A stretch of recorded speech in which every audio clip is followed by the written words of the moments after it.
Hello everyone, this is your friend Shinobi Nexus 2.0. Welcome back to the channel. Enjoy the fanfic. And let's begin. Part 3. Team 7 spent a week on the water walking exercise and getting dunked. Sakura had completed the exercise on the third day but was then forced to do her normal training on water instead of land. This had Sakura getting dunked a few more times. Sasuke had achieved the exercise on the 5th and had to join Sakura in training on water and not land. Sasuke had bragged that he had beaten Naruko in the exercise, but Kakashi had said that it was irrelevant as Naruko has a lot more chakra than the rest of her team combined. Sasuke now wanted to do some kind of chakra capacity training, to which Kakashi said they were already doing that. Naruko had completed the water walking exercise on the 7th day and joined her teammates in training on water instead of land. Though unlike the rest of her team, she may have taken longer to get the exercise down, but now she had yet to get dunked from training like the rest of her team. This confused her teammates as they still got the occasional dunk. Kakashi had told them that tomorrow that they will start with the Seishutsu Henka training. All three genin were very excited for tomorrow, Naruko more so as it meant that she will be learning more jutsus. Next day. Yo! Kakashi greeted, appearing out of nowhere again and still reading his orange book. Yep, still not used to you arriving early, Naruko deadpanned. Kakashi-sensei, you are always reading that book, surely you have finished it by now, Naruko said, wondering why Kakashi is still reading the same book. Oh, this is the second addition to the Ichi Ichi series, Ichi Ichi, Violence, Kakashi explained in all too happy voice. This is a clear masterpiece of writing, the plot, the romance and action are just perfect. The timing. Alright, I get it. Now can we start with the training please, Naruko said, half begging, not wanting to listen to Kakashi explain, as last time she asked, Kakashi didn't stop talking about thing for days. Kakashi stopped talking and gave a depressed look and mumbled something about youth nowadays don't give the time to understand literature. Naruko heard this and got a tick mark on her forehead but chose not to say anything as she wanted to train in ninja stuff, not on how to argue with someone. Coming out of his depressed state, Kakashi got his team's attention by calling them all over to him. The main thing you must take note is that each element is stronger against one element and weaker to another. The order goes as follows. Fire is stronger wind, wind is stronger than lightning, lightning is stronger than earth, earth is stronger than water and water is stronger than fire, Kakashi explained. So if someone uses a Kaiden Jutsu, use a Suiten Jutsu to counter it, or use a Futon Jutsu to make the Kaiden Jutsu stronger, Kakashi explained further. You should train yourself so that the only weakness you have as a team or ninja is the lack of imagination. Learning to use Seishutsu Henka opens up many ways to do things, so get creative, Kakashi continued. You will be learning how to use your primary element first. But first you three go and do your normal fitness and strength training. Naruko, increase your weights to 200 kilograms, Sasuke, Sakura, increase yours to 30 kilograms and 25 kilograms respectively, Kakashi told them, and they went off to go and do as told. 2 hours later, all three genin slowly made their way towards a tree to rest under from their intense training. Naruko didn't look as tired as Sasuke or Sakura. This made them both re-question as to how much stamina Naruko has. The genin saw Kakashi returning with another person. This person was wearing the regular jonin outfit, but instead of the usual blue or black shirt and pants, his was gray. On his head though he was wearing a weird metal helmet, only surrounded the sides and top of his face with the Konoha symbol on it. He had brown short wild hair and black eyes. All three were confused as to why this other guy was here. Naruko recognized his scent but couldn't remember where from or why. Yo! This is Tenzo, he used to be on my Anbu team. Tenzo, meet Sasuke, Sakura and Naruko, Kakashi introduced the guy next to him. Kakashi-senpai. You know it's Yamato when I'm outside from my Anbu post, Tenzo said with a bit of a sigh. Nice to meet you, though could you please call me Yamato, Yamato said to the genin, to which all three nodded in return. Anbu. I think that's why I recognize your scent but still can't place you, Naruko said while still trying to figure out who he is. Well, maybe you will know me as Tora. I replaced Taki after he left Anbu, Yamato explained. Tora-san. Oh, I remember now, though you never showed yourself like rest, but oh well, Naruko said, remembering now. So why are you here? You going to help us with our training? Naruko asked. I'll explain now once I have told Sasuke and Sakura what they have to do, Kakashi answered before turning to Sasuke and Sakura. Sasuke, go get some leaves and try to make the leaf wrinkle so it becomes a ball. Sakura, do the same but instead try to get the entire leaf covered with water. Go train somewhere else around here, return if you need help or have completed the task, Kakashi ordered. With the two gone and Naruko left, Kakashi sat down followed by Yamato and Naruko. Now before I explain why Yamato is here I need to explain the Kage Bunshin no Jutsu, Kakashi said, making Naruko a bit confused. I will tell you straight. The technique was created by the Nadaime Hokage, Senju Tobarama. It was originally used to scout out positions. When a Kage Bunshin dispels everything that it has learned will transfer to the original and any other active Bunshins, Kakashi explained. Naruko's eyes went wide at this, now thinking of all the things she can now do with the Kage Bunshin. Kakashi saw Naruko's eyes widen before a grin appeared. Kakashi could see the gears in her head turning. By that reaction I see you can see the implications for this. Yes, you can use this to train and to learn, Kakashi said while Naruko's grin got wider. Now for the reason as to why Yamato is here. Using this training method requires a lot of chakra, which you have plenty of. The concern though is that when you run low on chakra, Kyuubis may start to leak from you and you may lose control of yourself, Kakashi explained. This confused Naruko. Wait, Q-chan wouldn't do that, Naruko said firmly. What Kakashi says is true, but seeing as we are close to each other, my chakra may still leak but you will remain as yourself. I have no need or desire to control you anymore. My chakra releasing will if anything helps you in your training as you will have more chakra to use, Kurama told Naruko, making her happy. Thanks Kurama. You are the closest friend I have and thanks for the help, Naruko replied mentally to Kurama. Q-chan. Both Kakashi and Yamato asked confused. Naruko hadn't told anyone about her relationship with anyone, not even the Hokage. There was no reason for this, just that the topic was never brought up so she never said anything. Yay. Q-chan is my best friend. He says that his chakra might leak but he won't take control of me, Naruko said with a smile. Naruko, you must be careful with Kyuubi, he might be tricking you, Yamato said. I know you have had contact with Kyuubi before but I didn't know you could openly communicate with it, Kakashi said, a bit suspicious. It's a him, not an it, Naruko said, rather unhappy by Kakashi calling Kurama an it. Besides, you haven't bothered to get to know him, I have. He has feeling just like everyone else. And he is not tricking me. I can prove it by the fact that I know his true name. Demons only tell their names to who they see as worthy and as a friend, Naruko said in a very clear, disappointing voice while crossing her arms while standing up for Kurama.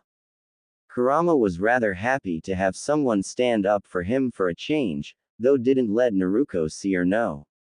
Naruko was quite protective of Kurama as she can relate to the loneliness and pain of being seen as a weapon or something that's not alive or not who you really are.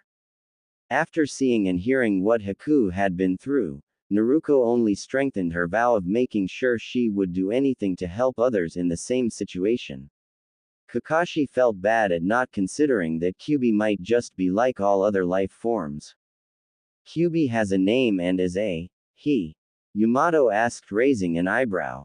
Yes, he does. This just proves that humans are the real demons.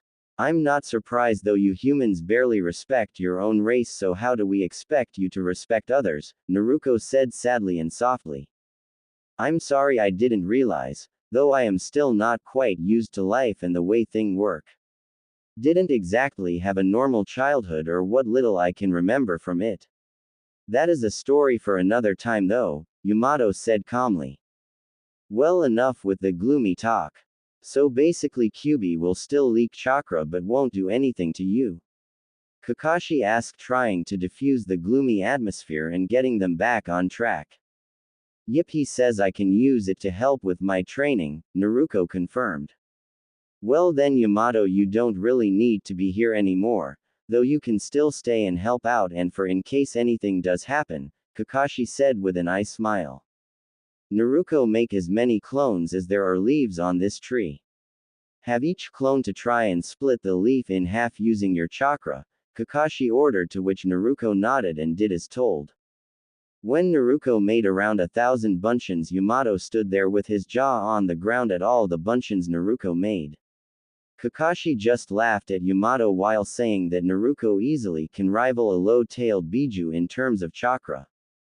Kakashi also said that he will never get used to seeing Naruko create so many bunchins. Yamato just nodded with a dumb expression on his face in return. For the next hour Naruko, Sasuke and Sakura carried on with their Seishitsu Henka training. When an hour passed, Kakashi told Naruko to dispel the all bunchins. Naruko did so and got a lot of information, overwhelming her a bit. Kakashi prepared to step in as Naruko should be suffering from chakra exhaustion even with all her chakra. When Naruko just stood there for a while trying to processing all the information and got ready to go again, showing no signs of chakra fatigue. When nothing happened, Yamato's jaw returned to the ground while Kakashi just sweat dropped and shook his head. Kakashi wasn't even surprised anymore, he just gave up trying to understand Naruko. Naruko made another 1,000+ bunchins and carried on.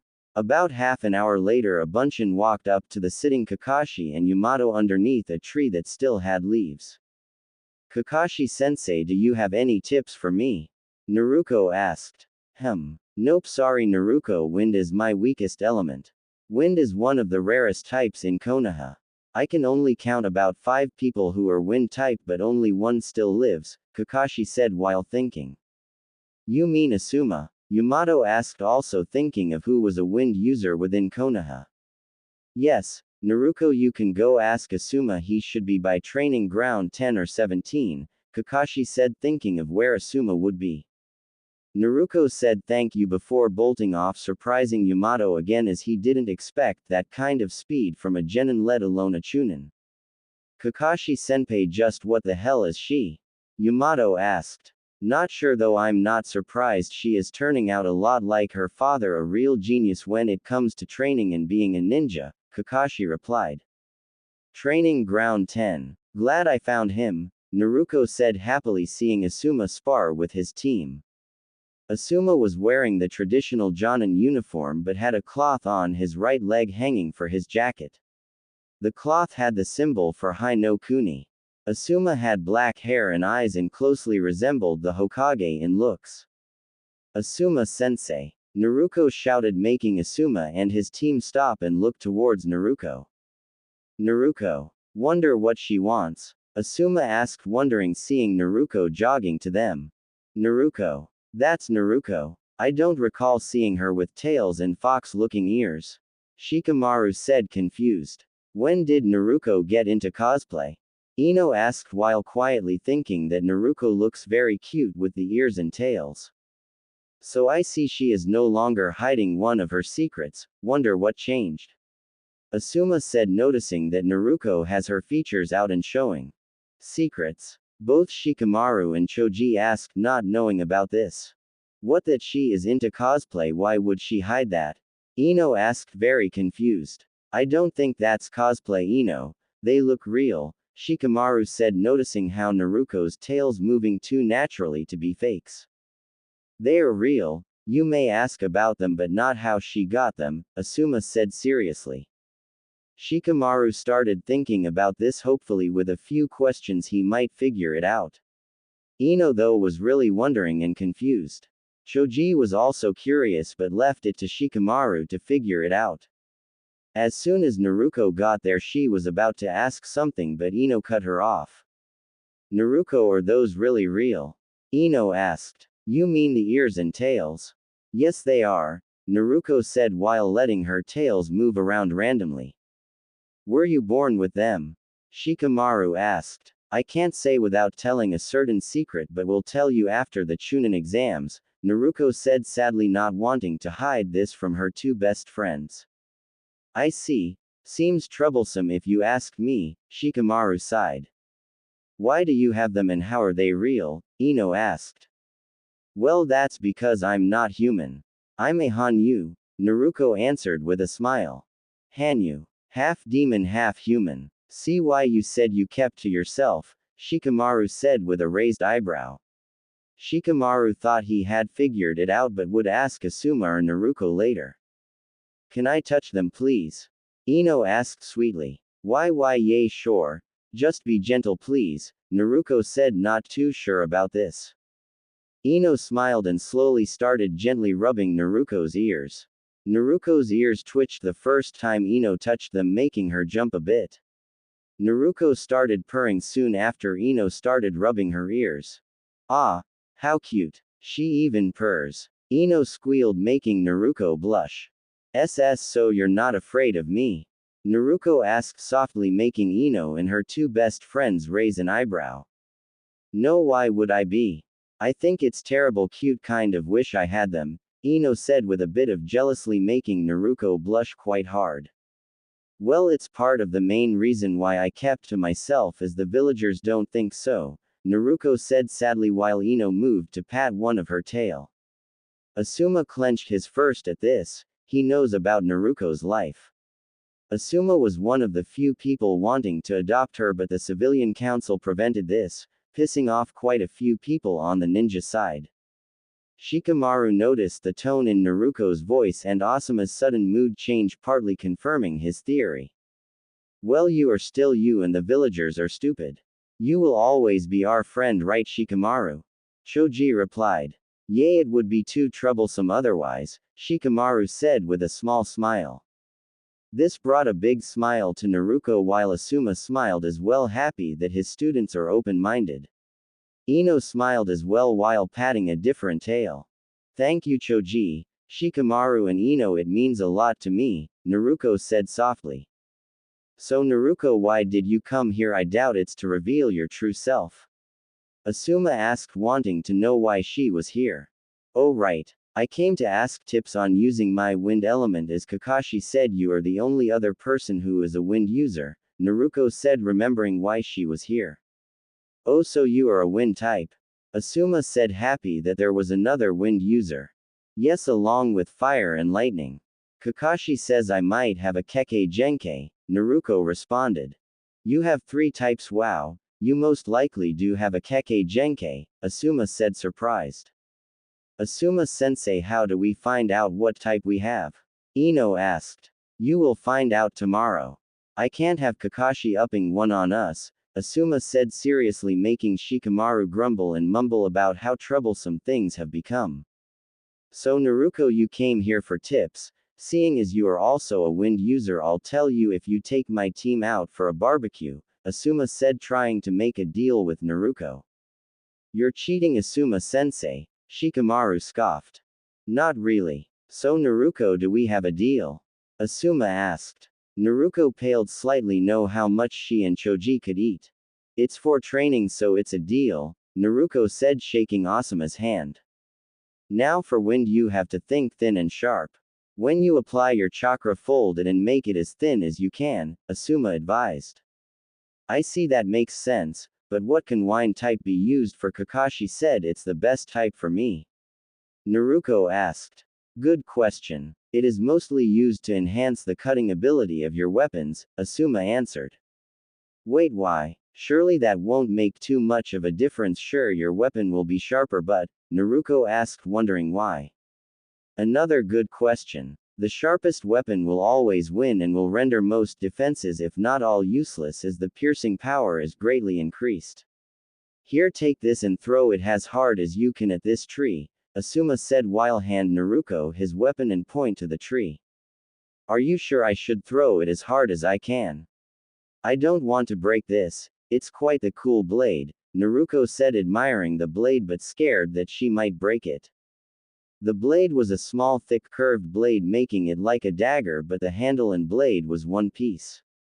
The handle had holes in it and a pointed side, making it look like a knuckle duster. Don't worry, that blade is made from a special metal that allows to channel your chakra through it easier and makes it more effective, Asuma explained. All the more reason why I doubt I should throw as hard as I can, Naruko asked, still a bit worried. If you break it, I will forego the deal and let you have the tip for free, Asuma said confidently. If you say so. Naruko still skeptical about this. Naruko edged her arm back and then threw it hard at the tree. What happened next left Team 10 with their jaws on the ground. Even Shikamaru had his on the ground. When Naruko threw it at, the blade went straight through the tree and the three behind it before it lodged itself to the handle in the fourth tree. Wow, that's quite the awesome blade, sensei. Naruko said, amazed at how far the blade went. Every other blade Naruko threw like that could only pass through one tree and not even stick into the second. This one went through three and went quite deep into the fourth. Right, that wasn't supposed to happen, Asuma said, dumbfounded. What was supposed to happen? Naruko asked, confused, thinking she did something wrong. Well, you were supposed to throw it and it would remain in the first tree. Then I was going to throw the other one with my wind chakra and have it sail through the tree effortlessly, Asuma said, still staring at the tree. Naruko, how hard did you throw it? Ino asked, coming out her stupor state. Well, to be honest, I threw it fairly hard but not at my full strength because I doubted that the blade wouldn't break, Naruko said while rubbing the back of her head. Team 10 just dropped face first into the ground and laid there with a sweat drop on their heads. Getting back up, Asuma shook his head, trying to figure out if she was lying or telling the truth. Even more so, why wind type is the best for you. If you can already throw it like that when you add wind chakra, pretty sure 10 trees wouldn't stop the blade, Asuma said, still partly dumbfounded. Wow, really, that's awesome, Naruko cheered. Asuma quickly fetched his blade to see if it's still intact. Asuma returned with a sigh of relief, showing Naruko the blade. The blade was still in perfect shape, though might be a bit blunt from the throw. Wow, that's one tough blade. I can't count the number for kunais and shurikens of broken throwing them like that, Naruko said, amazed, to which Team 10 just sweat dropped at this again. Well, it looks like you still owe my team dinner, so better pay up soon, Asuma said, still happy that his blade is still fine. A promise is a promise and I don't take back my words, Naruko said proudly with a grin. So there is a tip for you, come back later for more tips. Right now I have a team to train, Asuma said with an evil grin, scaring his team. Thank you, I shall see you around then, Naruko said before dispelling the clone in a poof of smoke, confusing Ino and Choji. Kage Bunshin. When did she learn that? Shikamaru asked, surprised. Two-san must have taught her that, and it looks like she figured out how to use it properly, Asuma said, also surprised. How does a bunshin help? Ino asked. It's not a normal bunshin. That bunshin has a physical form and shape and the user learns what the bunshin learns, Asuma explained. Wow, that's cool. Can we learn that jutsu? Ino asked. Nope, sorry, it's a kinjutsu and with the amount of chakra you have it would kill you if you used it to make a single bunshin, Asuma said. How much chakra does she have? Ino asked, wondering, seeing that Naruko can make one. No idea, and from what I hear from Kakashi, Naruko can make 1,000 of them effortlessly, Asuma said, still not believing this. All three genin were very surprised by this, though Shikamaru and Choji not as much, as they know from experience how much stamina Naruko has. Surely he is just bluffing, there is no way she can make that many, Ino said, not believing it at all. I'm not sure Kakashi isn't the one to lie or brag about anything, Asuma said, knowing Kakashi. I believe it. She is a stamina freak, asked Choji. He has seen her go, Shikamaru said, agreeing with Asuma, to which Choji nodded to Ino, confirming what Shikamaru has said is true. Ino still didn't quite believe this, though wasn't sure, as Shikamaru also isn't one to lie about these things. Training Ground 7. When the bunchen popped, all the Narukos stopped what they were doing before a grin grew on their faces and going back to work. Looks like Naruko is using the cage bunchen to its full potential. She will learn things like this at an alarming rate. We may just have another Kiroi Senko, thought Kakashi, seeing all the Naruko get the tip from Asuma. Over the next week, Team 7 trained hard. The morning would be fitness and strength training. Afterwards, for an hour, they would do chakra control exercises, though under more stressful situations like dodging shurikens from Kakashi or get chased by dogs, and if they stopped, they got chewed on. Then for the rest of the day, they would focus on Seishitsu Henka training. When Sakura and Sasuke eventually come for tips, they tripped seeing the hundreds upon hundreds of Narukos. Kakashi explained to them about Naruko's training method. Sasuke, being Sasuke, asked, but in a more demanding tone, if he could learn the cage bunchen. Kakashi said he would, but he would only be able to use 2 to 3 bunchens max, as it will leave him several drained. Sasuke was able to make a dozen and still function normally, but could only manage 2 bunchens for the Seishitsu Henka training. Sasuke wasn't too happy about it, but made do with what he had. This also really made him question as to the amount of chakra Naruko had. When he had asked Kakashi how it was possible for Naruko to have so much, Kakashi replied that it partly had to do with her being a Hanyou. Sasuke asked what the other part was, but was told he would have to wait till after the Chunin exams. Sasuke nodded, knowing not to pry on it any further, as it seems to be quite the touchy subject. With Naruko using her bunchens, she completed the training on the 6th day, while Sasuke was getting close and should be done within the next week. Sakura was also getting close, though would still be another 2 weeks, she predicted. Sakura didn't have the cage bunchen, but her grand control of chakra really helped her a lot. Naruko was made to try and cut the leaf as quickly as she can on the 7th day. The next day, Yamato had made a waterfall, surprising Team 7 except for Kakashi. The genin had learnt that Yamato could use Mokuden jutsus, as he made a wooden beam for Naruko to stand on. Kakashi had explained that Naruko must now cut the waterfall in half horizontally. Naruko had made about 100 bunchens, but when asked if Yamato could make the waterfall wider, he said he would do that in a few days, as it takes a lot out of him. Naruko complied and went on trying to cut the waterfall. At the end of the week, Naruko was getting close to cutting the waterfall, but noted that it would take longer. Sasuke had completed his training and then was told to make a special chakra resistance paper into a ball.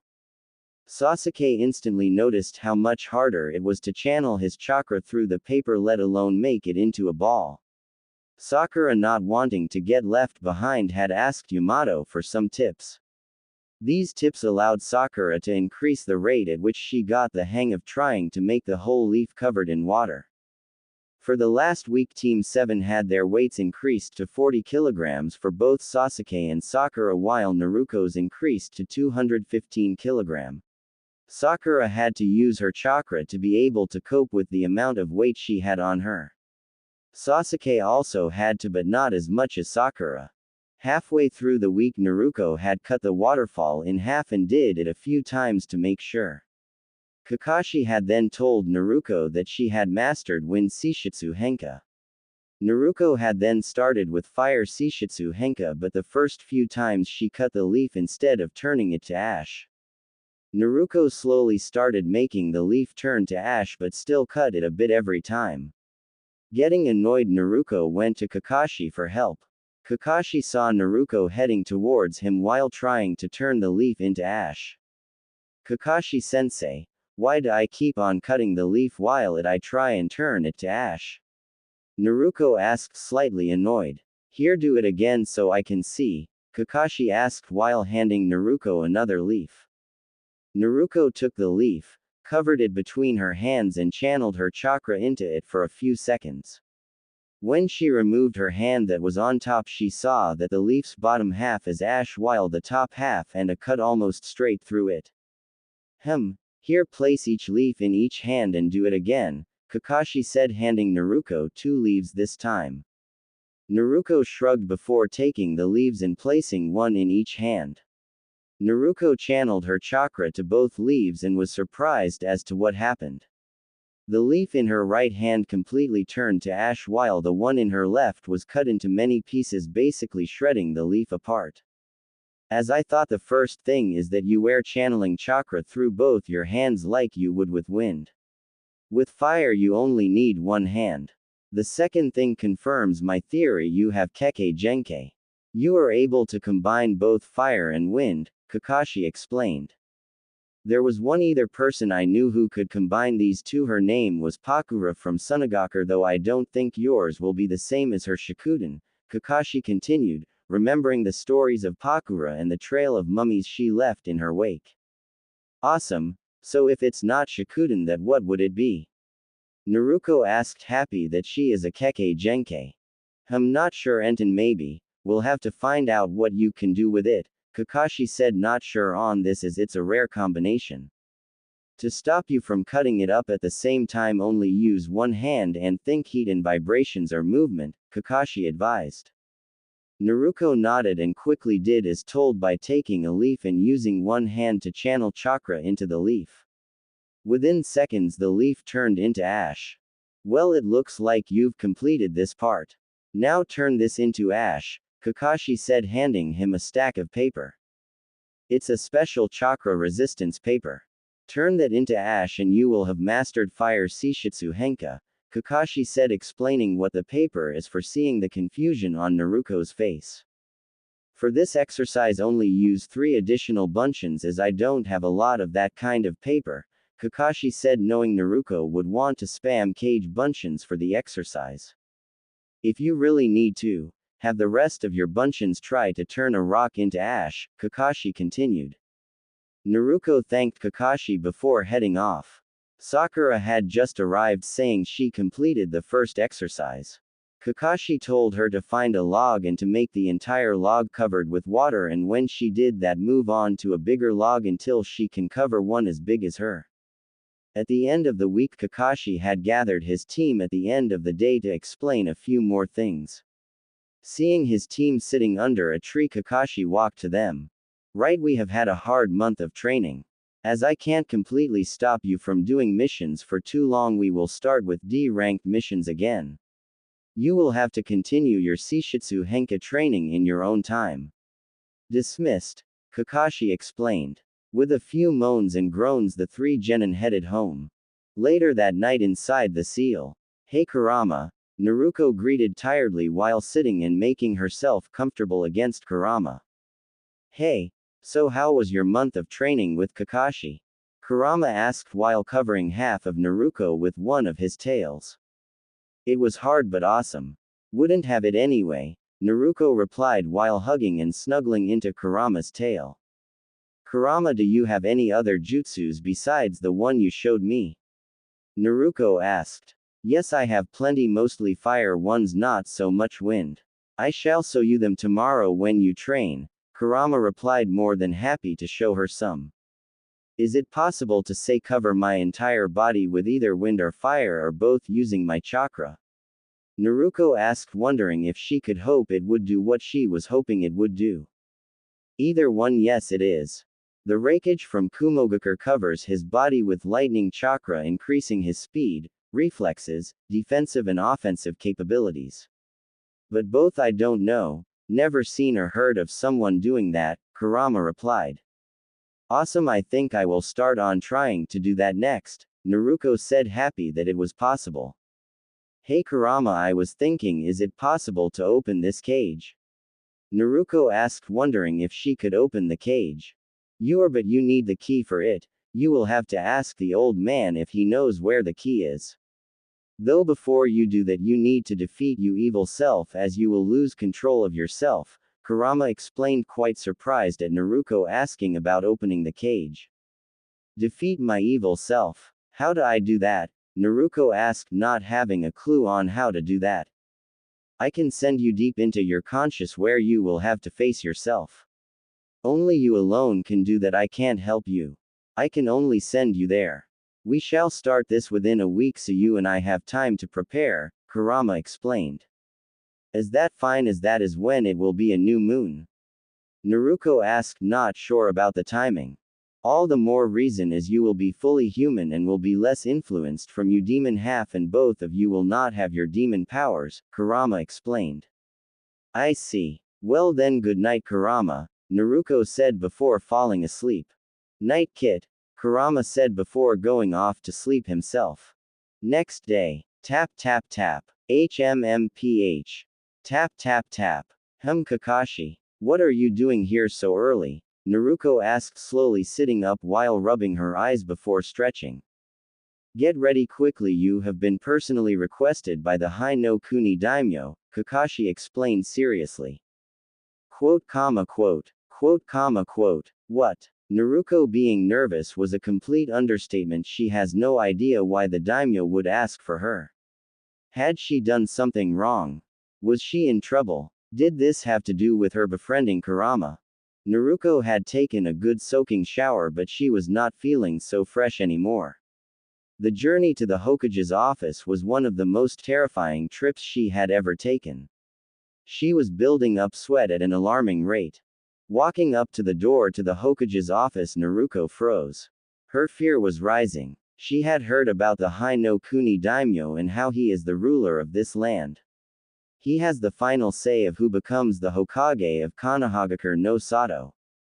Taking a big gulp and calming herself down as much as she could, Naruko knocked on the door. A muffled enter quickly followed. Taking one last gulp and a final deep breath, Naruko opened the door and entered. Upon entering, Naruko saw there were a few people in the office. At his usual place, the Hokage sat behind his desk. To his left was Iruka-sensei. On the right of the Hokage was a ninja that was always present when handing out missions, but Naruko didn't know his name. Standing by the end of the table on the left side was Kakashi-sensei. What got Naruko even more nervous is that her team wasn't here. Only she was here along with Kakashi. At the end of the table on the right side were two people Naruko didn't recognize. The first person was a tallish man wearing an expensive-looking kimono. The kimono is a striped green and light brown and completely covered his entire body. This man had a strange-looking headpiece on, in Naruko's opinion. The headpiece looked like a black hood with a giant white fan on the top. In the man's right hand was a small fan with the symbol for Hanyou Kuni on it. To the man's right was a small girl who seems no older than 5 or 6. The girl had brown hair that was tied into buns on either side of her head, same as 1010. Attached to the buns were pink ribbons that hang downwards covering the girl's ears. She had brown eyes, quite big for her size. She had an expensive green kimono that was quite baggy for the girl. Welcome Naruko, I would like to introduce you to the daimyo-sama of Hanyou Kuni and his daughter Naho, the Hokage said, introducing the two people. Naruko's eyes widened.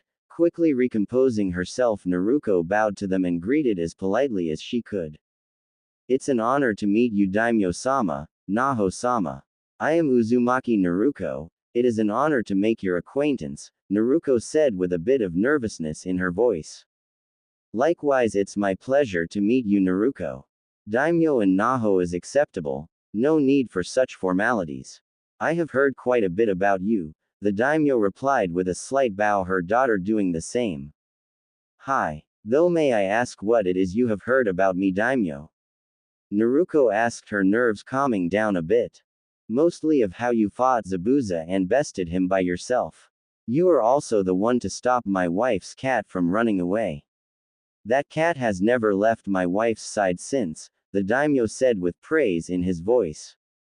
I can't take full credit for Zabuza, my team did help me as well, and Kakashi did best him the second time he appeared. Naruko said while rubbing the back of her head and a blush on her face. Modest as well, it seems I did make the right choice after all, the daimyo replied. Right choice? Naruko asked confused. Naruko, your next mission is AB going on to A rank mission. You are to look after Naho for a week and show her the life of a ninja. You will still get your normal D rank missions with an occasional C rank mission, the Hokage debriefed Naruko. I am honored to do the task, but are you sure it is wise? I trust you do know who I am and what I contain, Naruko said, not sure if this is wise. Yes, I am well aware, and from what I have heard you are somewhat close to the Kyuubi. Is this correct? The daimyo asked. Hi, I am quite close actually, Naruko replied. That's good, shows you are open-minded to the things around you. I can see the doubt you hold over my decision. Fear not, I have faith that you can keep my daughter safe from harm, the daimyo said, seeing the doubt on Naruko's face. Well then, I am honored and will do everything in my power to protect you, daughter, Naruko said with a bow. I trust you will. So I must be off. I shall see you again soon, Hokage-sama, the daimyo said before turning to face her daughter and kneeling down in front of her. Be safe and have fun. Don't be afraid to ask for anything, the daimyo said softly while the girl nodding with a smile. The daimyo hugged her daughter before leaving the office. Naruko, you must take great care of her. The daimyo has put a lot of his trust and faith in you. As you are to show her the life of a ninja, she will be going with you on missions, though the missions will be safe and consist of no danger, the Hokage said seriously, though with a bit of pride in his voice. You can count on me, Gigi. So shall we get going, Naho? Naruko said before turning towards the girl with a gentle smile on her face. The girl slowly walked to Naruko. The girls nodded to Naruko with a smile. Naruko knelt down to the girl while patting her head in a loving manner. The girl's smile grew wider before reaching out to Naruko's ears. Naho giggled when Naruko started purring before turning to full laughter as Naruko started tickling Naho with her tails. This lasted for a few minutes before Naruko stopped and stood up facing Kakashi. Is team meeting normal time or what? Naruko asked Kakashi. No, I told the rest of the team to meet at 11, so it gives you 2 hours to show Naho around the village, Kakashi replied. One last question. Seeing that she is with me for the next week, where do I stay, because where I live does not have the space and it's one of the most dangerous areas in the village, and me being there only makes it worse, Naruko asked, worried as the villagers might do something very stupid. You are more than welcome to stay at my house. I do have 2 addition bedrooms, though you might have to clean it first, Kakashi offered.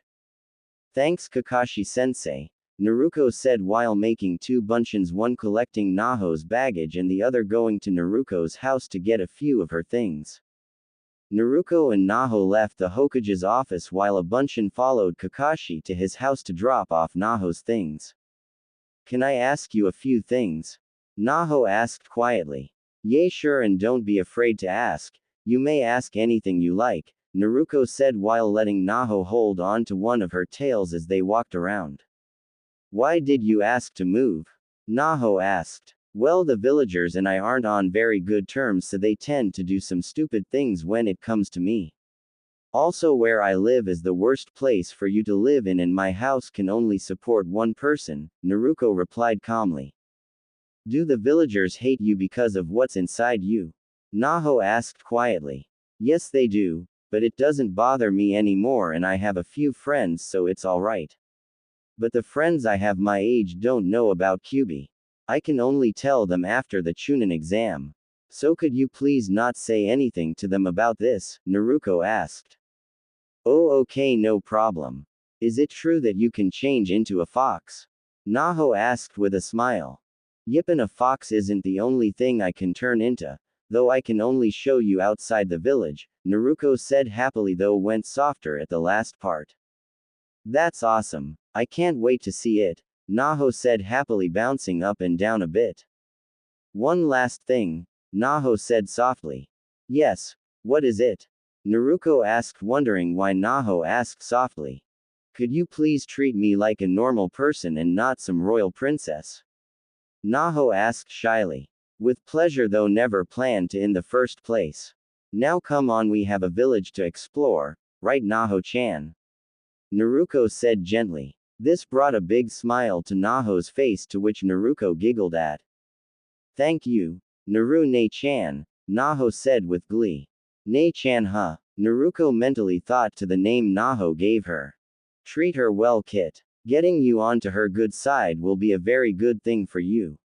You never know, you might be able to call in a few favors later on in life, Kurama advised.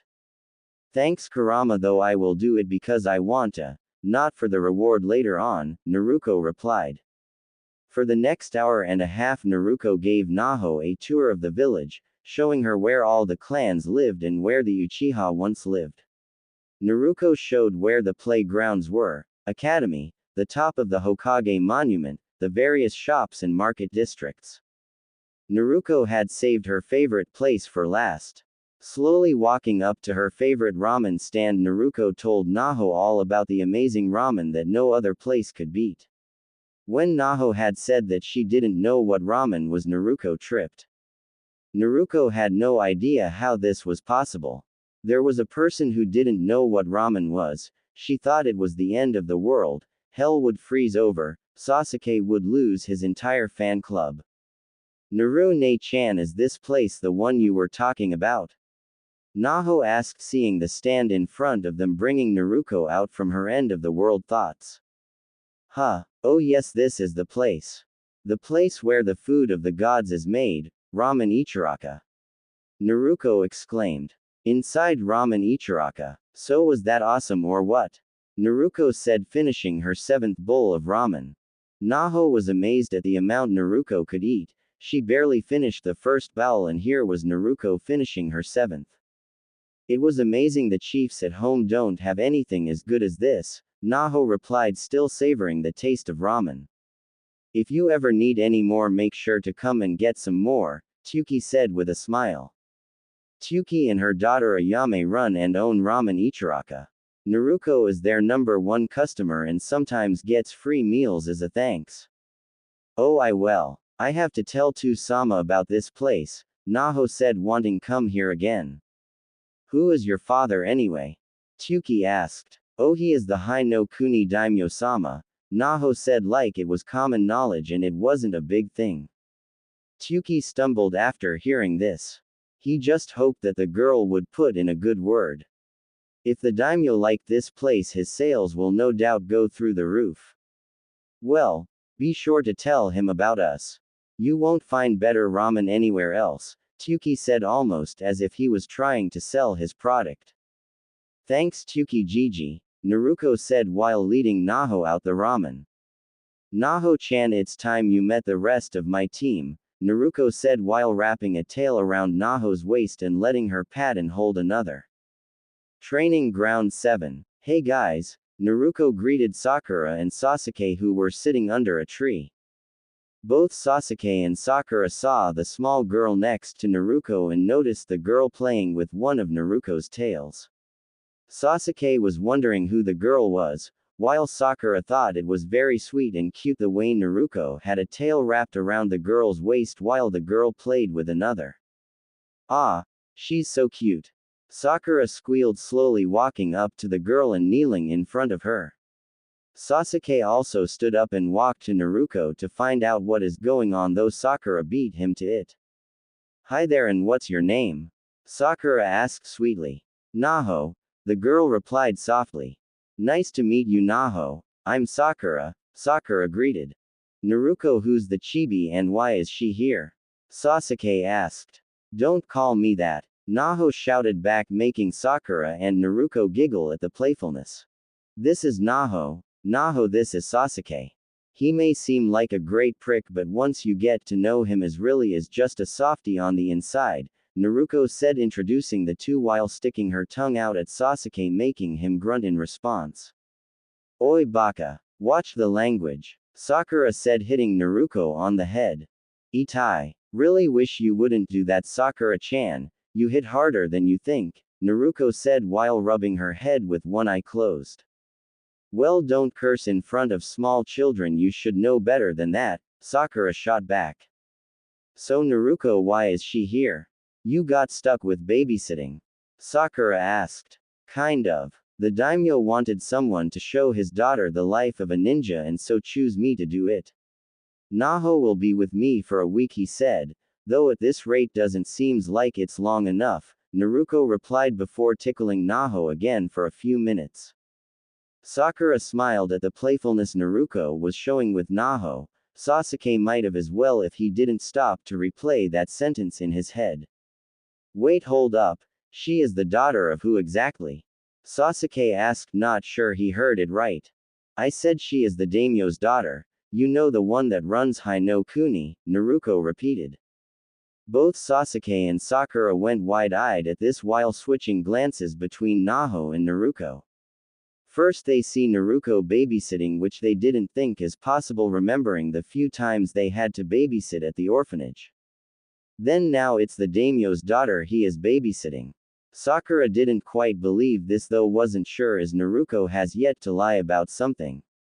Sasuke was busying wondering why Naruko was chosen for the job, because he knew there were much stronger ninjas within the village that would be better and safer to be with. Why did he choose you? Sasuke asked. Not entirely sure on that one. He said something about making the right choice, though have no idea what he meant, Naruko answered, to which Sasuke grunted in return. And that is for the daimyo to know. I trust all is well, Naruko. Kakashi said, appearing from nowhere, scaring Naho slightly and still reading his book. Kakashi ni-chan, could you please kindly put that book away? Naruko asked very sweetly, sending shivers down Kakashi and Sasuke's spine. Kakashi quickly hid the book, knowing that something will happen to him or the book if he didn't. Yes, I see all is well, Kakashi said with an awkward chuckle while both Naruko and Sakura kept their eye on him. So let's go get our first mission for the day, Kakashi said, starting to head to the Hokage's office for a mission. Kakashi reached into his back pouch but quickly removed it when he heard a cough from someone. Naho-chan, how would you like to have a ride back to the village? Naruko asked Naho. With a quick nod and yes from Naho, Naruko laughed before changing into a fox about half the size of Sasuke. Naho's eyes widened when Naruko shape-shifted. Naho giggled when Naruko picked her up using a tail and placed her on Naruko's back. Sakura's opinion of Naruko changed a bit, as she didn't expect her to be good with children. Sasuke was also thinking along the same lines. Naho laughed a lot on the way to the village as Naruko ran circles around the team, sprinting every so often. When Team 7 reached the entrance to the village, Naho reluctantly got off Naruko so she could turn back. When Naruko turned back, she picked up Naho so she was sitting on Naruko's shoulders. On the way back, Naho felt a little embarrassed at the attention she got while sitting on Naruko's shoulders. Throughout the walk to the Hokage's office, both Sakura and Naruko noticed that Sasuke sent Naruko glances almost to the point that it looked like he watched Naruko the whole way there. Sakura was getting rather jealous at the lack of attention from Sasuke. For the next 2 days, Team 7 did a lot of D-rank missions. Naho had asked if this really was what ninjas did. She was expecting fighting or spying or ninja stuff, not manual labor. When Naho had said this, even Sasuke had joined in with his teammates in complaining and arguing to Kakashi. Kakashi, being a bit outnumbered, told them that they had to deal with it, and that he didn't come up with the system, so should take it up with the person who did. This of course brought the argument into the Hokage's office. To say the Hokage was unimpressed was an understatement. The Hokage had simply said that these missions were there for a reason and they were too young to understand the reason. That really didn't stand with Team 7, but when they were threatened to remain doing D-rank missions for a year, they promptly kept quiet. During the evening, Naruko trained hard. She did her normal fitness and strength training, followed by her fire Seishutsu Henka training. Naruko started learning jutsus from Kurama and started to develop a jutsu of her own which covers Naruko's body with her wind chakra. She would try it with her fire chakra when she mastered her fire Seishutsu Henka training. Remembering Kakashi said that the feet are the hardest part to channel chakra to, Naruko started by encasing her feet with chakra. Using her bunshins, Naruko made close around 1,000, making Naho's eyes sparkle with awe. During the second day, Naruko was able to completely cover her arms or legs, but not both. It required a fair bit more concentration than she could handle at the moment. When Naruko covered her arms or legs, she noticed that her limbs moved a lot faster, and whatever she hit was completely shredded to pieces. Many trees were left with rather big holes in them. Naruko, calming down from her training, was wondering if she should go see either Kakashi or Asuma for help with her case no Yoroi. Naruko decided to ask Kakashi first, as she is in the same house as him. Giving a rather tired Naho a piggyback ride, Naruko sent off to her temporary home. Outside Kakashi's house. Walking up the stairs to Kakashi's house, Naruko saw Kakashi walking just ahead of her. "Kakashi-sensei," Naruko called out. Wondering who called him, Kakashi looked down and saw Naruko walking up the stairs with Naho on her back.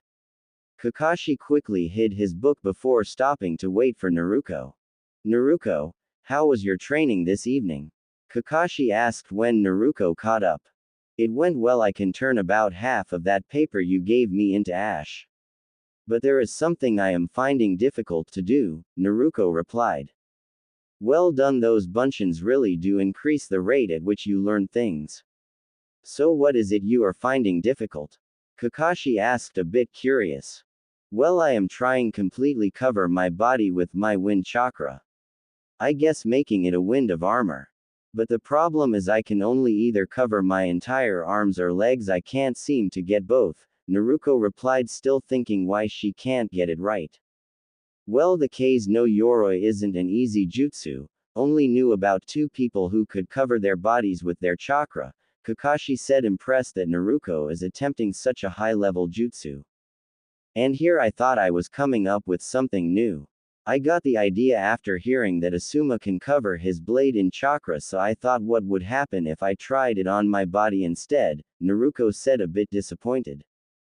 "Don't be too disappointed. It's quite impressive that you thought of it on your own. Why do you think you can't cover your entire body with chakra?" Kakashi asked while opening up his door.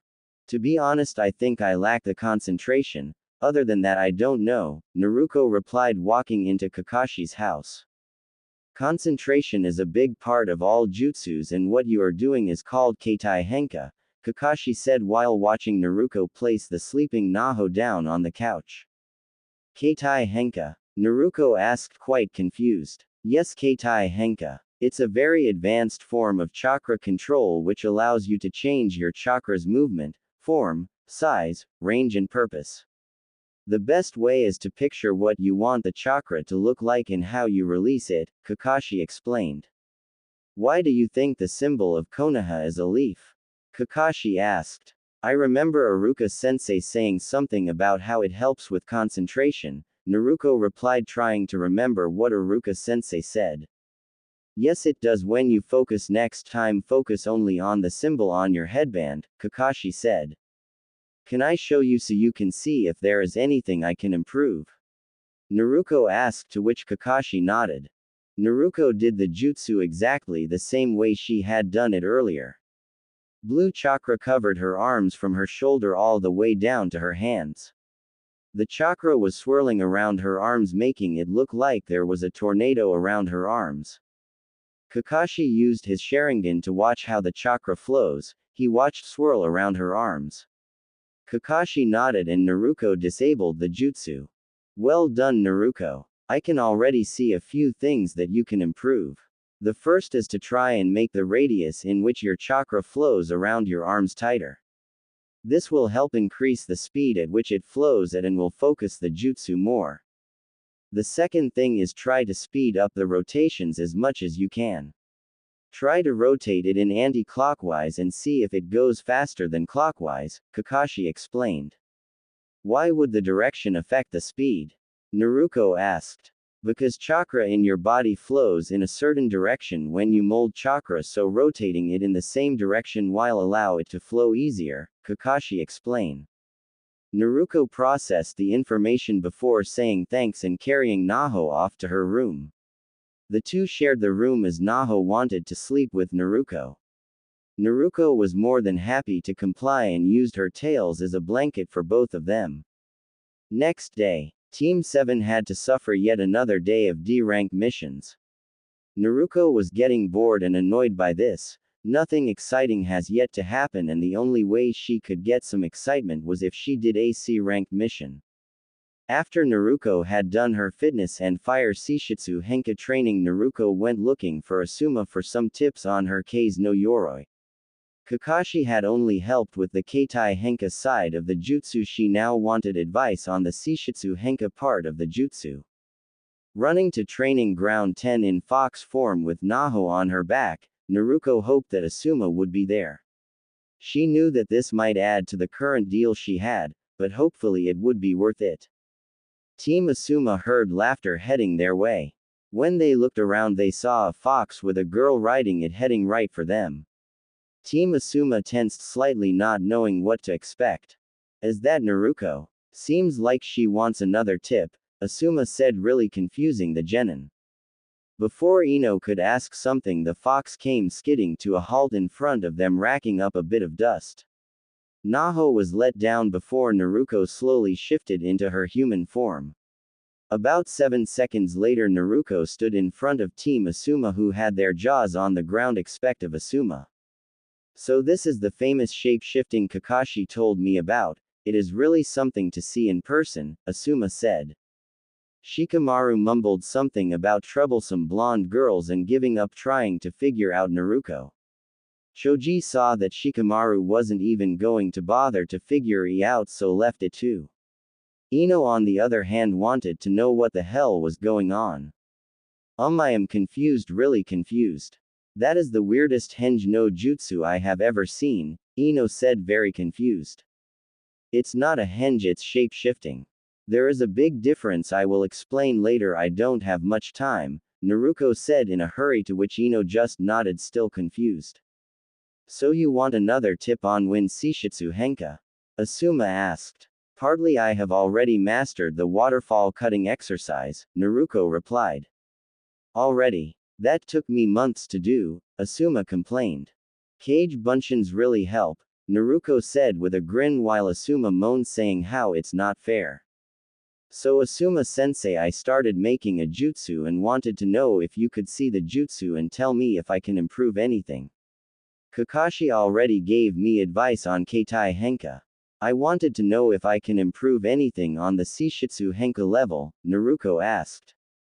You are doing Keitai Henka training as well, just what the hell is Kakashi doing? Asuma wondered.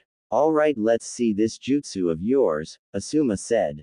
Using the advice Kakashi gave Naruko, she was able to get the chakra to hug as close as she could get it to her arms. She also learned that she can rotate her chakra quicker if it rotates anti-clockwise, not clockwise like she had done originally. She also had managed to rotate her chakra extremely fast, to the point that it was difficult to see her arm. Naruko activated the jutsu and covered her arms. Asuma was surprised, he wasn't expecting her to use the Kei's no Yoroi. Kei's no Yoroi. Quite the difficult jutsu to master, but equally as deadly, Asuma said. So what made you decide to use this jutsu? Asuma wondered. Well, when you said you coated your weapon with chakra, I wanted to see if I can do that with my body, as I don't use weapons, Naruko replied. You got the idea from that, not bad, kid. Well, you know the deal, Asuma said. Naruko nodded in return. Okay, I want to see something. Go to that tree and slowing push your hand into it, Asuma said, point to a tree. Naruko nodded and walked up to the tree. Slowly pushing her hand into the tree, Naruko made a fairly big hole with groove marks on the inside of the tree.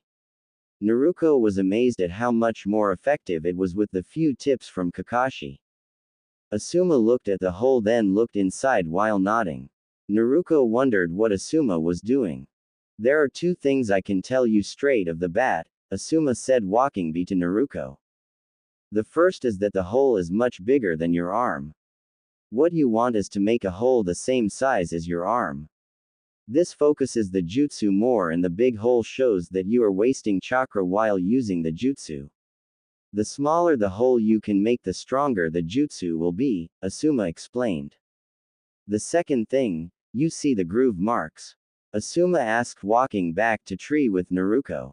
Naruko looked inside the hole she made and saw the groove marks in it, then nodded to Asuma. The gap between each groove rotation is quite wide. You should make the gap also as small as possible. This will increase the rotating speed and focus the jutsu a lot more, allowing you to lose less energy when coming into contact with any surface, Asuma continued. The whole point of wind is for it to be as thin and sharp as possible. Instead of making a fist leave your hand open so it makes your arm like a spear, it will be much more effective. That said, you can control piercing power of the jutsu, Asuma lectured Naruko. Naruko stood there silently for a while, thinking and processing the new information.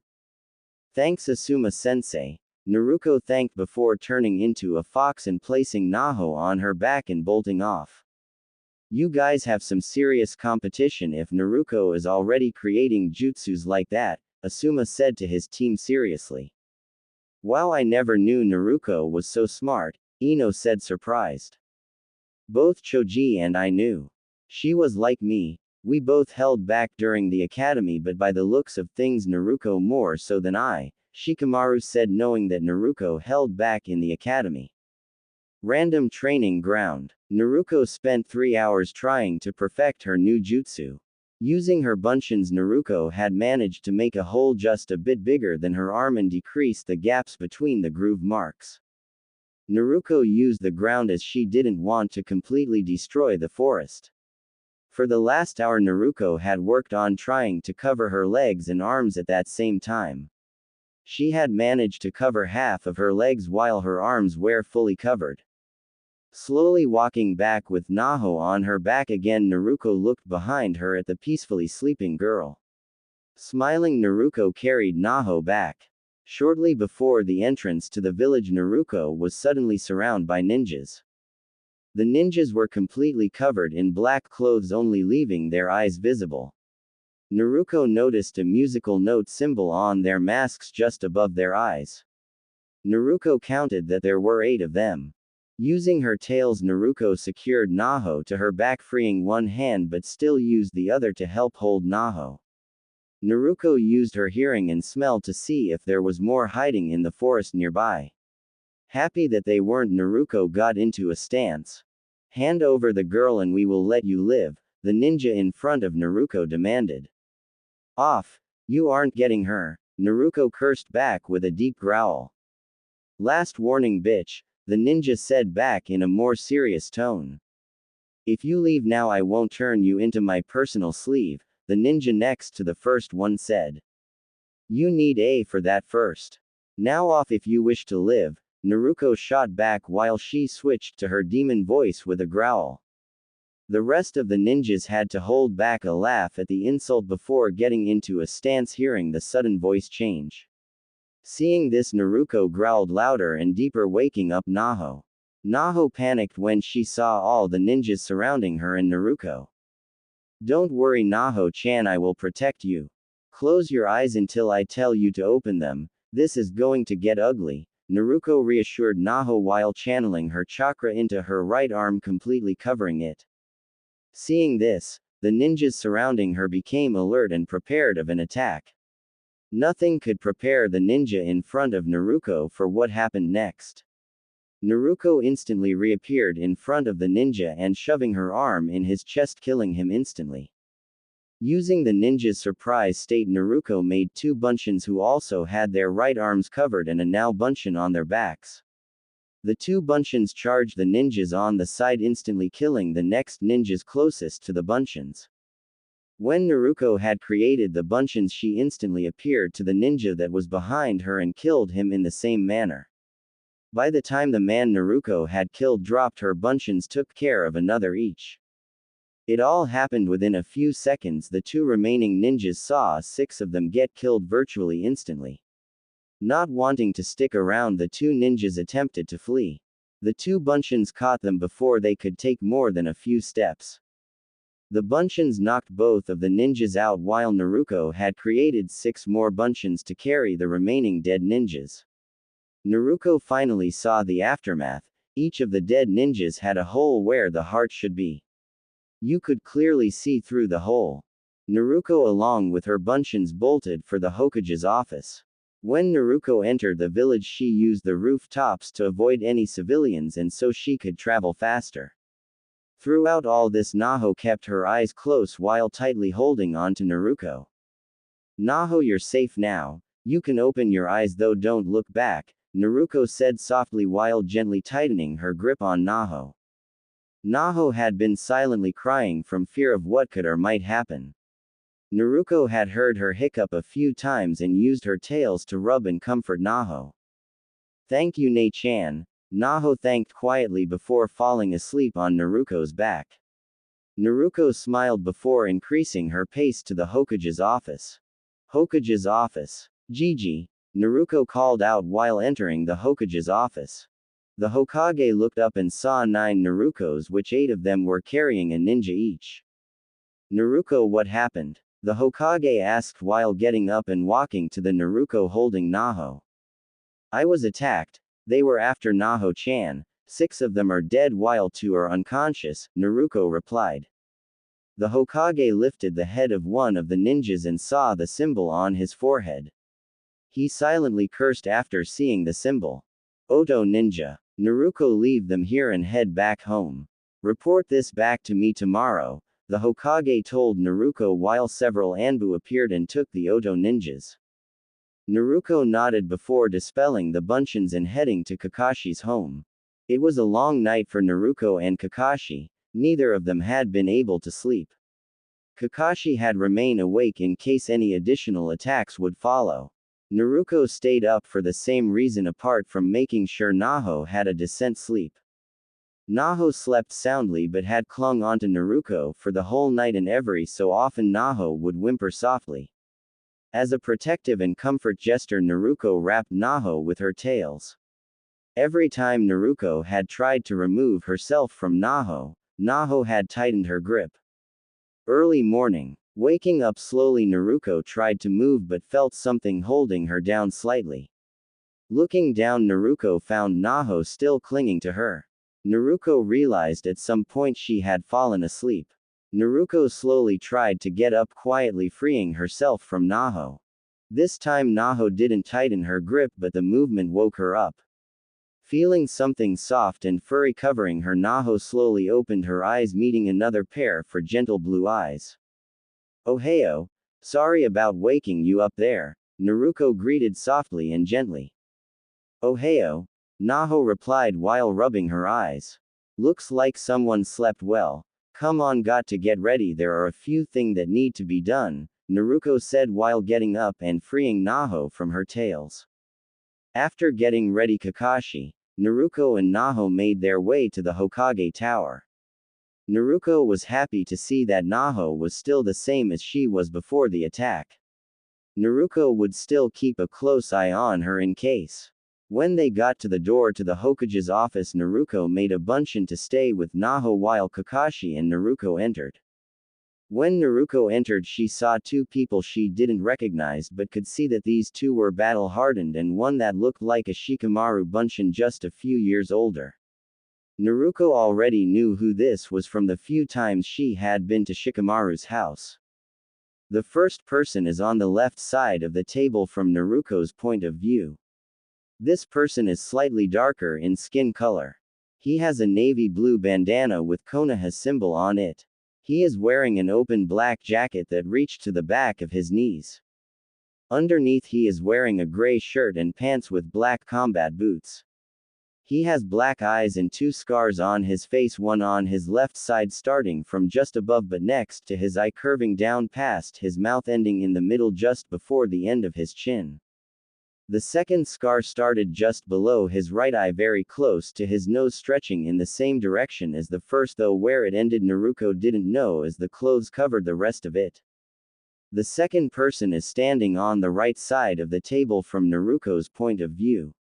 She has purple eyes and hair tied up in a fluffy loose ponytail. Her hair was quite short. When untied, it would reach just past her neck, but long enough in the front to cover her headband. She is wearing a jacket like the first guy but brown and slightly longer. Underneath, she is wearing mesh armor that looked a few sizes too small for her. She is also wearing a mesh pair of pants that reached her mid-thighs and shinobi sandals with a shin guard that reached to just below her knees. Naruko couldn't tell if it was a one or two-piece mesh suit as the person was wearing a thick orange belt. The belt honestly looked like a skirt that was meant for a 5-year-old in Naruko's opinion. The clothes this woman is wearing did nothing to hide her rather impressive figure. Firm-looking E-cup showing she was well endowed. The mesh is tight enough on her that you could see the slight six-pack she was packing. It also showed off her thighs quite well, which flowed into the rest of her long slender legs. Naruko wasn't sure if she was happy or disappointed that the mesh the woman is wearing wasn't see-through like the one Shikamaru wears. Shikamaru's father, Shikaku, was standing behind the desk next to the Hokage. Shikaku looked just like Shikamaru, only with two scars on his right side, one above his eye and one below. He also had a goatee and is wearing the normal Jonin uniform. Welcome Naruko. I would like to introduce to you Morino Ibiki and Mitarashi Anko. You already know Nara Shikaku, the Hokage said, introducing the people in his office. Naruko, well done on defending Naho yesterday, you handled yourself well.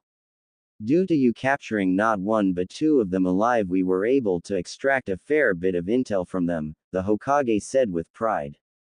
Is this really the kid? Doesn't look like much, Anko said while taking a good look at Naruko. Though she does look rather delicious with that bod of hers, Anko continued while licking her lips. Naruko wasn't quite sure how to react here. First she gets insulted, then complimented. Though the compliment scared her as Anko had a hungry look in her eyes. Anko, she may not look like much, but underestimating her will be the last thing you do. Hell, look at the ninjas she just took care of, and don't forget about Zabuza, Kakashi said with an eye smile. That's the thing, she took down 6 of them and left 2 alive. We estimate that 3 of them who were Jonin while the rest were Chunin. The ones that were killed in a clean hole in their chest the size of a fist, Anko replied, stating some of the facts about the ninjas Naruko encountered the previous day. It seems like you have mastered that new jutsu of yours, Kakashi said, turning to face Naruko. Jutsu? Anko asked curiously. Kei's no Yoroi, Kakashi replied. Anko raised an eyebrow at this.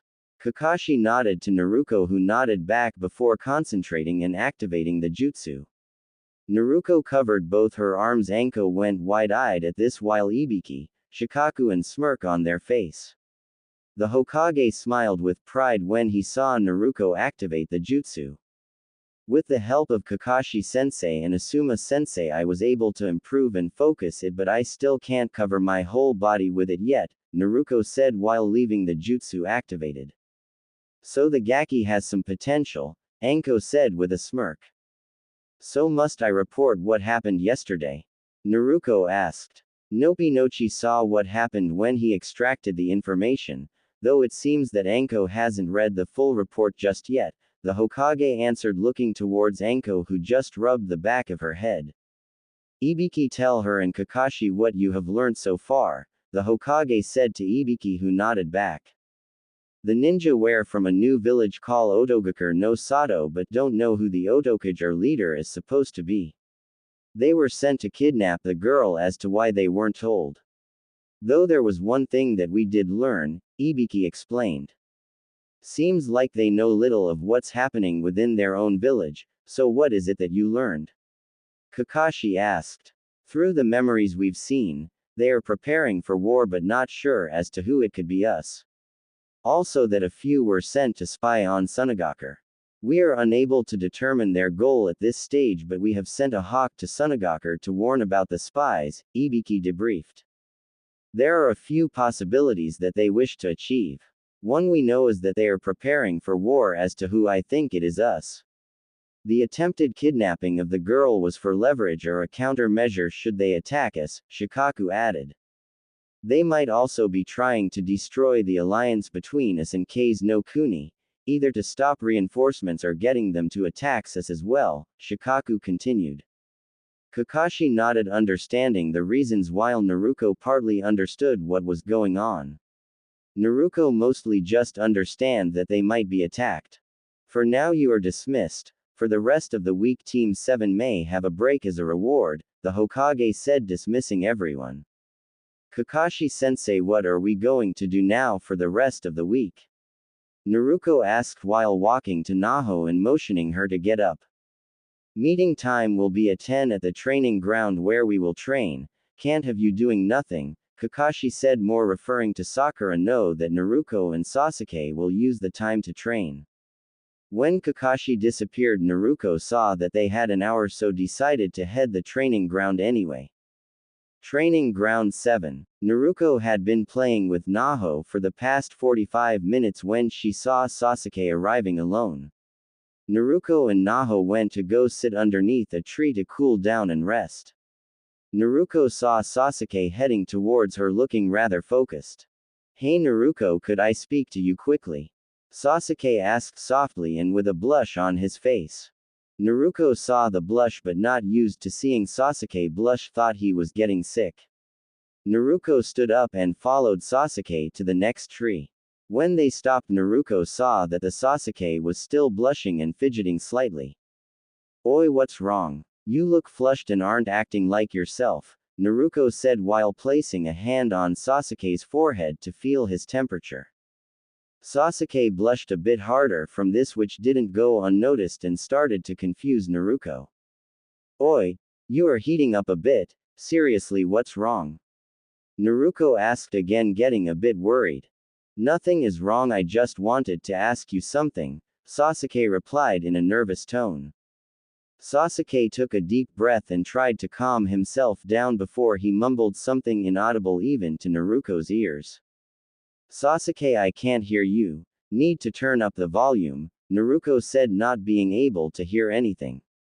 Taking another deep breath, Sasuke, I asked if you would like to go out with me. Sasuke said softly but with determination and a bit more confidence this time. Naruko froze. Did she just hear that right?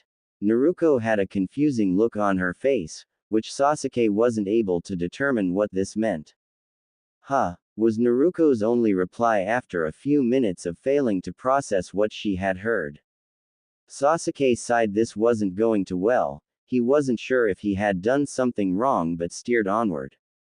Would you like to go out with me sometime? Like a date?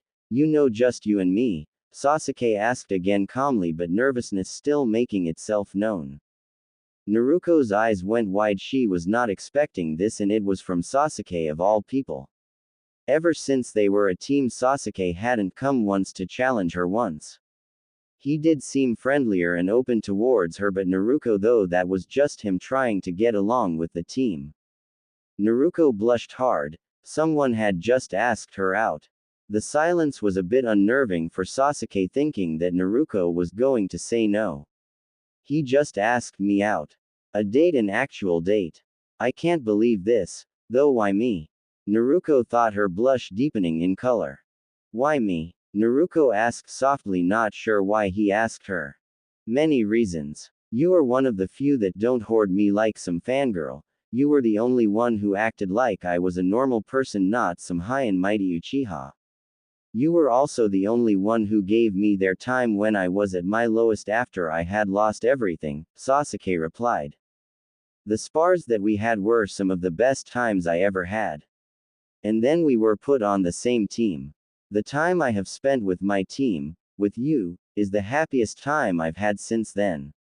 After seeing you with Naho the past few days, something sparked and attracted me to you, Sasuke continued. You're beautiful, strong, caring despite what you've been through. You are the one I see myself with, Sasuke said while still blushing. Sasuke, I like you, Naruko really like. Just thinking about not being able to be with you makes me feel empty. The small things that you have done really grew on me, Sasuke said in a slightly happy voice. That means so much to me. I am extremely happy, but Sasuke, if the villages find out I don't, what they would do to you. I'm sorry Sasuke, I won't put you thought that, Naruko said, happy at first but sadly near the end while a tear ran down her face. I don't care. They can hate me all they want, but as long as I am with you, none of that matters. Nothing else matters, not what you are the reason this village despises you, Sasuke said back with determination.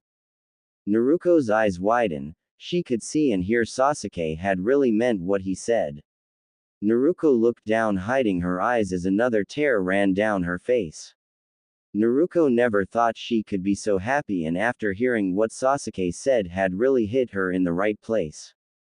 Naruko, please go out with me, Sasuke asked again. Naruko smiled beautifully in Sasuke's opinion, making him blush fairly hard. So the high and mighty Sasuke can blush and not be a complete brood. So when is the date? Naruko said playfully, ticking her tongue out. Hey, this isn't easy for me, yo. Wait, does that mean? Sasuke shot back before realizing what Naruko had just said. Yes, it does. I am more than happy to say yes, Naruko said softly with a small blush. Sasuke felt as if he was on cloud nine as he replayed that sentence in his head a few times. Naruko could see that life had returned to his once dead eyes. Naruko had no idea how Sasuke had hidden his emotions, as he was clearing wearing them right now for all to see. You let me know when the date is, though this week is not really a good idea, Naruko said while turning to Naho. Yeah, sure, just make sure you keep next week open then, Sasuke replied after seeing Naho.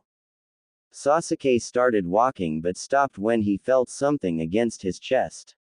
Looking down, Sasuke saw Naruko's tail. Confused, Sasuke turned his head to face Naruko. Thank you, Sasuke-kun, Naruko thanked softly before letting her tail down. Sasuke saw the sincere soft smile on Naruko while a tear ran down her face. Sasuke made a small smile back and putting reassuring hand on her shoulder before heading to the tree with Naruko that Naho was sitting under. Unbeknownst to the two, Kakashi had seen the whole thing and felt proud of his team. Sakura shortly arrived soon after Sasuke and Naruko sat down. Kakashi poofed into appearance in front of them with an evil smirk that could be seen through his mask. This slightly scared Team 7. Yo, Kakashi greeted. Thanks to Naruko last night we have been granted a small break till the end of the week, so you know what that means, Kakashi said with an eye smile. Naruko, not that I am ungrateful, but what did you do?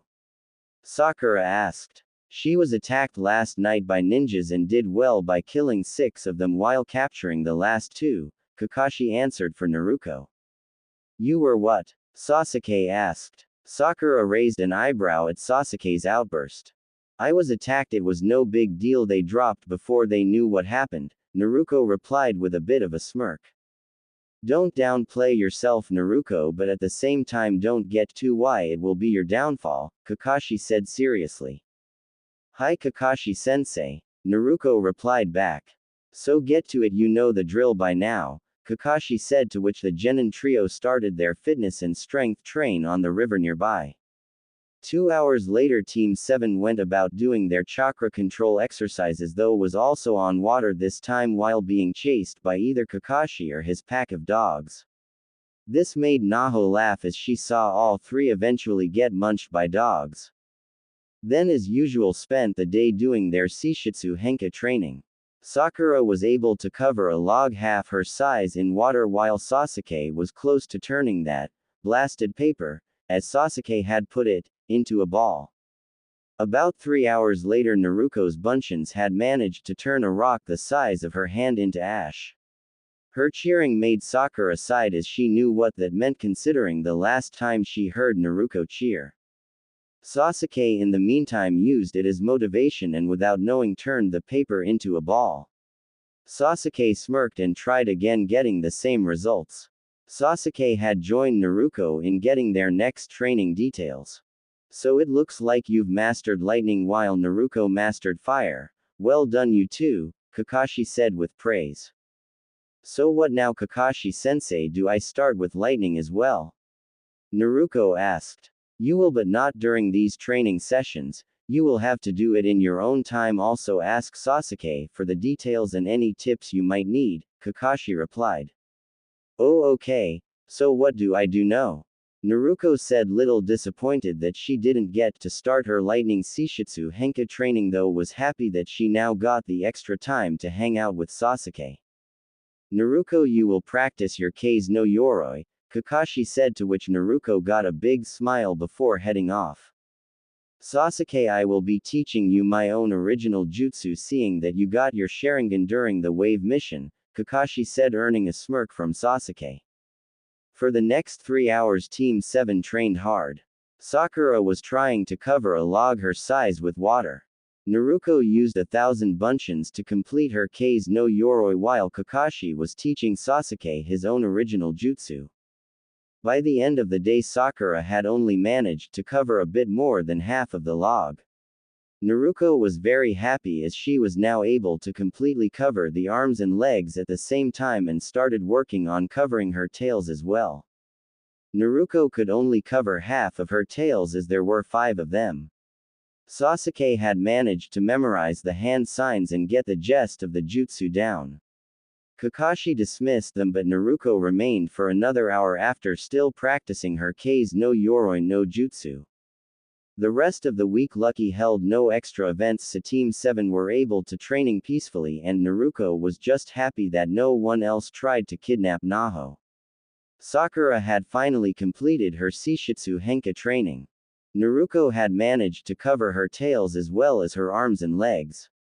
Naruko could feel this ease of moving her limbs even with the weight on them. She could move a lot after with much less effort. Sasuke had managed to get the jutsu activated but couldn't keep it active for long, and it took him a while to get it active. Naruko had spent a lot of her free time with Naho.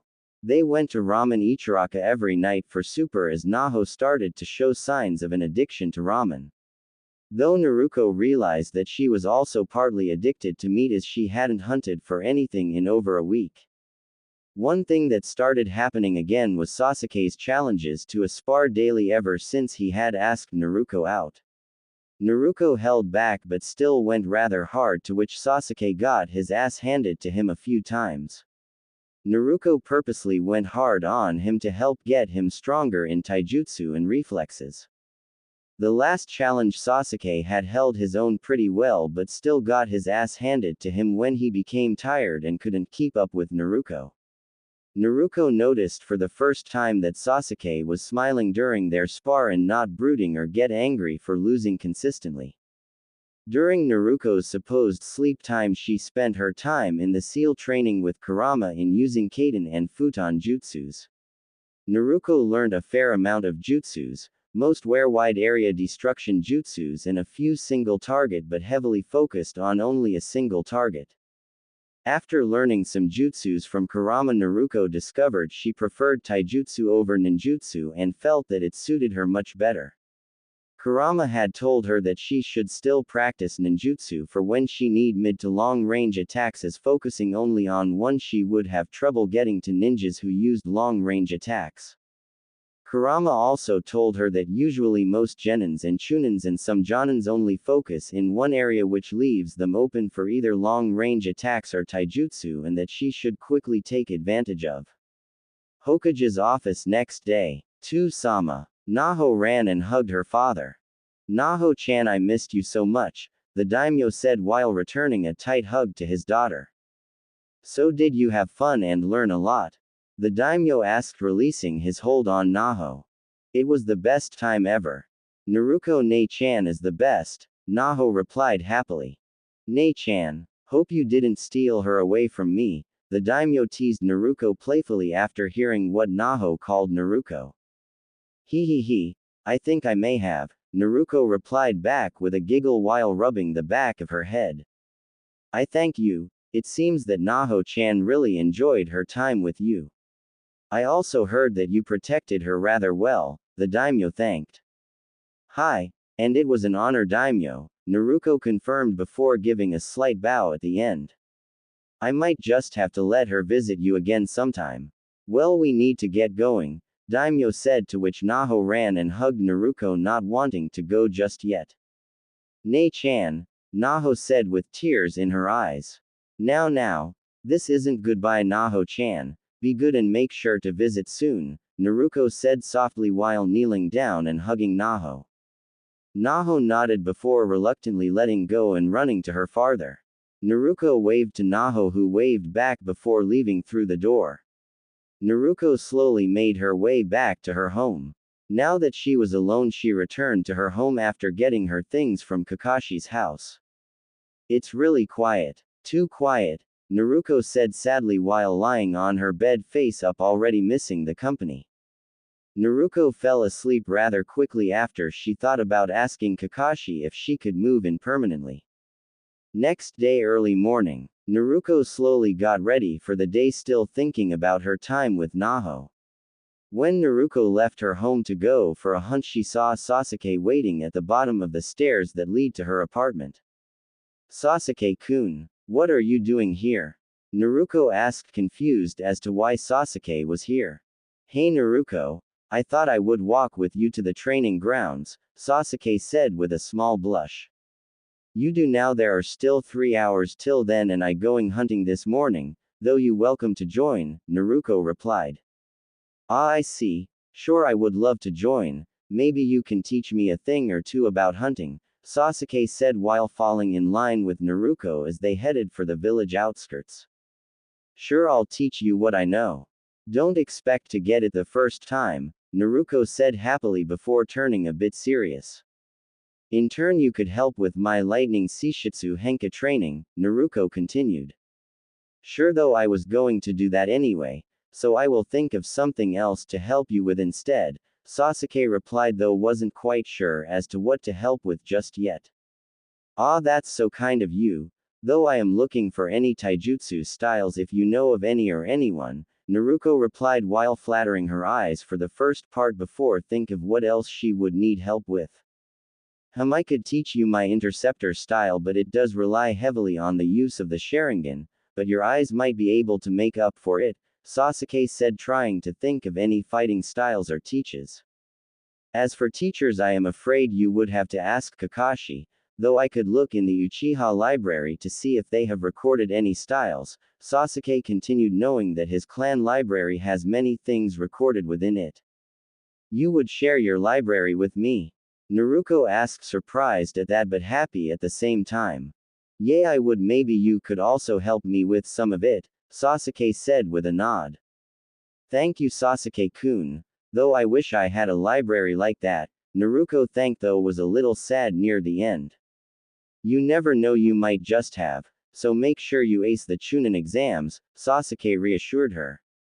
Oh, I will ace it and you better as well, and let's just say if you don't you will be regretting it, Naruko said with a grin. You're on. You better ace it if you know what's good for you, Sasuke shot back accepting the challenge. For the next 2 hours Naruko taught Sasuke what she knows about hunting. Tracking being the most important part, Naruko focused heavily on it. Naruko taught Sasuke how to identify the direction, type of animal and possible age from the footprints left behind. Sasuke also learned once they caught and killed the deer, about the best places to aim to make a quick kill without damaging the fur too much.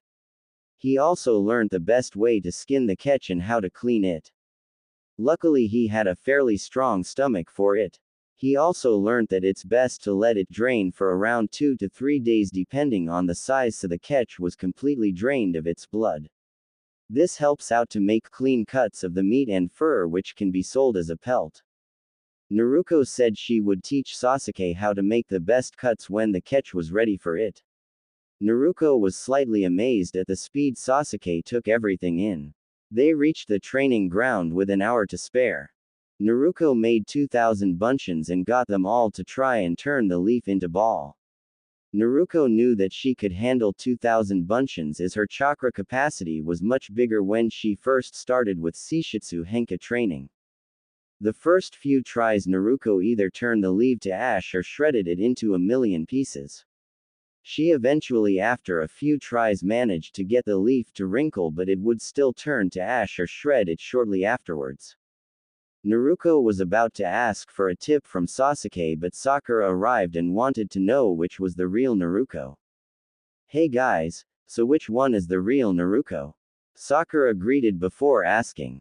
I am, a Naruko stood up from the sea of Narukos.